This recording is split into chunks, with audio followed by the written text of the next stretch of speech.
இமய குருவின் இதய சீடன் ஒரு யோகியின் சுயசரிதை ஸ்ரீ எம். அத்தியாயம் 13.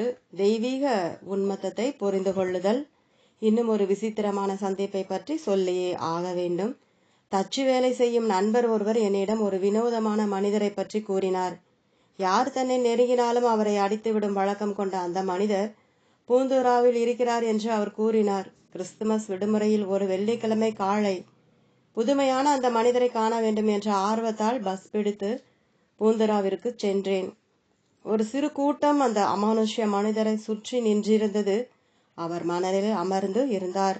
கூட்டத்தோடு கூட்டமாக நின்றேன். சிறிது நேரத்திற்கு பிறகு அங்கிருந்து சென்று விடுவதே உத்தமம் என நினைத்த போது அந்த விசித்திரமான மனிதர் என்னை தன்னருகே வருமாறு சைகை காட்டினார். தயங்கினேன். அருகில் இருந்தவர் போ போ, நல்லது நடக்கும் என்றார். தயக்கத்துடன் சென்று அவருக்கு அருகில் நின்றேன். குனியுமாறு சைகை காட்டினார். முழங்காலிட்டு அமர்ந்தேன். அவரது முகத்திற்கு அருகே தலை குனிந்து அவரிடமிருந்து வீசும் துர்நாற்றம் என்னை தாக்கப் போகிறது என எதிர்பார்த்தேன். ஆச்சரியமாக அவரிடமிருந்து வாசனை திரவியங்களின் நறுமணம்தான் வந்து கொண்டிருந்தது. ஆனால் வேறு ஒன்று தாக்கியது. அதுவும் பலமாக தாக்கியது. எந்த எச்சரிக்கையும் இல்லாமல் அந்த மனிதர் உட்கார்ந்தவாறே தன் முழங்கைகளை ஊன்றி எனது வலது கன்னத்தில் சரியான ஓர் அடி அடித்தார். எனக்குள் மின்னல் தெரித்தது. தரையில் சுருண்டு விழுந்தேன். எழுந்து நின்று கன்னத்தை தேய்த்து கொண்டேன். எங்கள் இருவருக்கும் இடையே எந்த வார்த்தை பரிமாற்றமும் இல்லை. சுவாமி வேறு எங்கேயோ பார்த்து கொண்டிருந்தார். இனியும் அங்கே இருப்பதில் பயனில்லை என்று விலகி வெளியே வந்து பேருந்து நிலையத்திற்கு சென்றேன். பஸ்ஸில் ஏறினேன். சிரசாசனம் கற்றுக்கொண்ட போது தலைகீழாக விழுந்து அடிபட்டு கொண்டேன். கீழ் முதுகில் வலது பக்கத்தில் ஒரு வலி ஏற்பட்டு அது மறையாமல் நிரந்தரமாக அங்கேயே தங்கியிருந்தது. அந்த முதுகு வலி இப்போது முழுக்க முழுக்க மறைந்து விட்டிருந்ததை உணர்ந்தேன். திரும்பி சென்று அவருக்கு நன்றி கூறலாமா என யோசித்த போது பஸ் புறப்பட்டு விட்டது. அவருக்கு மனதார நன்றி செலுத்தினேன். அவரை மறுபடி பார்க்கவே இல்லை. குறிப்பிட்ட சிலர் மட்டும் ஏன் இப்படிப்பட்டதொரு அசாதாரண வாழ்க்கை வாழ்கிறார்கள்? அழுக்காக வினோதமான நடத்தைகள் கொண்டவர்களாக ஏன் இருக்கிறார்கள் என்றெல்லாம் நீங்கள் யோசிக்கலாம். பைத்தியக்காரர்கள் போல தோற்றமளித்தாலும் இந்த ஆண்களும் பெண்களும் புனிதமானவர்கள். இவர்கள் இந்து பாரம்பரியப்படி அவதூதர்கள் என அழைக்கப்படுகிறார்கள். சூஃபி வழிமுறையில் இவர்கள் எல்லாம் மஸ்தான்கள் என்று அழைக்கப்படுகிறார்கள். அவதூதர்களும் மஸ்தான்களும் ஆன்மீகத்தில் மிக உயர் நிலையை எய்தியவர்கள். எப்போதும் இறை தொடர்பிலேயே இருப்பதால் சமுதாயத்துக்கு கட்டுப்படாமல் அனைத்தையும் உதறிவிட்டு பைத்தியக்காரர்கள் போலவே வாழ்கிறார்கள். அப்படிப்பட்ட ஒருவரை ஏன் இப்படி பைத்தியக்காரர் போல நடந்து கொள்கிறீர்கள் என வினவினேன். உன்மத்தம் அற்ற ஒரு மனிதனை கூட நான் பார்த்ததே இல்லை. ஒவ்வொரு மனிதனும் ஏதாவது ஒரு விதத்தில் பைத்தியமாகவே இருக்கிறான் என்று பதில் கூறினார். இன்னொரு புனித பிரிவினர் இருக்கின்றார்கள். நாகா சாதுக்கள் அல்லது திகம்பரர்கள் என்று அழைக்கப்படும் இவர்களும் அவதூதர்களைப் போலவே இருப்பார்கள்.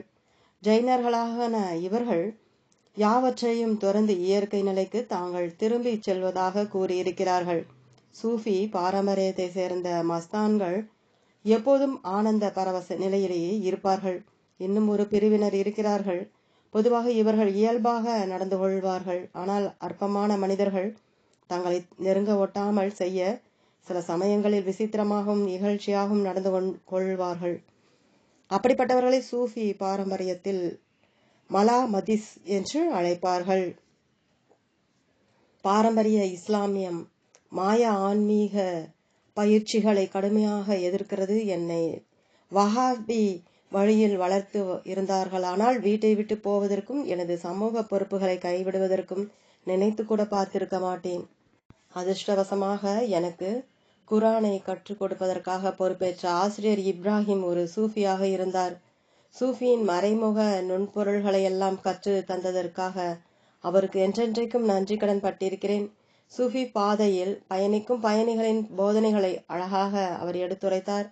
ஆன்மீக பொக்கிஷங்களை தேடும் முயற்சியில் ஈடுபடும் போது பல தியாகங்களை செய்ய வேண்டி இருக்கும் என்றும், இருந்தாலும் மனம் தளராமல் அந்த தியாகங்களை செய்து ஆன்மீக உயர்நிலையை எய்த வேண்டும் என்றும் கூறி என்னை உற்சாகப்படுத்தினார். என்னுள் ஆன்மீக ஈர்ப்பை ஏற்படுத்தினார். இன்னொரு முக்கியமான விஷயம், ஆன்மீக தடலில் ஈடுபடுபவர்கள் அற்புதங்கள் நிகழ்த்துபவர்களைக் கண்டு மயங்கி அவர்களின் பின்னால் போய்விடக் கூடாது என்றும், அந்த வகை அற்புதங்களை பெறுவதற்கு ஆசைப்படவே கூடாது என்றும் ஆன்மீக உயர்நிலைகளை எய்தி அனைவரும் எச்சரித்துக் கொண்டு இருந்திருக்கிறார்கள். புனிதமானவன் என்று சொல்லிக் கொள்பவன் அற்புத சக்திகளை காட்சி படுத்தினால் அங்கிருந்து எவ்வளவு தூரம் விலகி செல்ல முடியுமோ அவ்வளவு தூரம் விரைவாக விலகி சென்று விடுங்கள் என்று ராமகிருஷ்ண பரமஹம்சரும் கூறியிருக்கிறார். மேஜிக் எனப்படும் மாய தந்திரங்களிலும் அமானுஷ்ய சக்திகளின் மீதும் குழந்தை பருவத்திலிருந்தே எனக்கு ஆர்வம் அதிகம். அவற்றை பற்றிய பல புத்தகங்களை படித்து மேஜிக் கலையிலும் மாந்திரீக கலையிலும் தேர்ந்திருந்தேன். பல மேஜிக் நிபுணர்களை சந்தித்து அவர்கள் செய்யும் தந்திரங்களை எல்லாம் கற்று தேர்ந்து கல்லூரியிலும் சிறு கூட்டங்களிலும் முழுநீள மேஜிக் காட்சிகளை செய்து காட்டியிருக்கிறேன். காற்றிலிருந்து விபூதியை வரவழைப்பது, தங்க மோதிரங்களையும் ஸ்படிகலிங்கங்களையும் வரவழைத்து காட்டுவது எல்லாம் எனக்கு குழந்தை விளையாட்டு. பல புனித மனிதர்களின் சீடர்களுக்கு முன்னால் இப்படிப்பட்ட பல வித்தைகளை செய்து காண்பித்து அந்த புனிதர்களின் கோபத்திற்கு ஆளாகி இருக்கிறேன். மேஜிக் கலையை நன்றாக கற்று தேர்ந்திருந்தாலும் இப்படிப்பட்ட மாயத்தந்திரங்களை செய்து வெற்றி கொள்ள வேண்டும் என்று நான் நினைத்ததே இல்லை. இது போன்ற தந்திரங்களை தூண்டில் புழுக்களாக உபயோகித்து அவற்றை நம்புகிறவர்களை தவறான வழிக்கு கொண்டு சென்று தங்களது சுயநலத்துக்காக உபயோகித்துக் கொள்ளும் கீழ்த்தரமான மனிதர்கள் உலகில் இருக்கத்தான் செய்கிறார்கள். அப்படிப்பட்ட கீழ்த்தரமான மனிதர்கள் எவரிடமும் நான் சிக்கவில்லை. எவ்வளவு சங்கடங்கள் நேர்ந்தாலும் உண்மையான ஆன்மீக குருவை தேடி கண்டுபிடிப்பதிலேயே கவனமாக இருந்தேன். அதனால்தான் காவி உடை அணிந்த எந்த மாய தந்திர மனிதர்களாலும் என்னை வசீகரிக்கவோ முட்டாளாக்கவோ முடியவில்லை. ஓம் தொடரும்.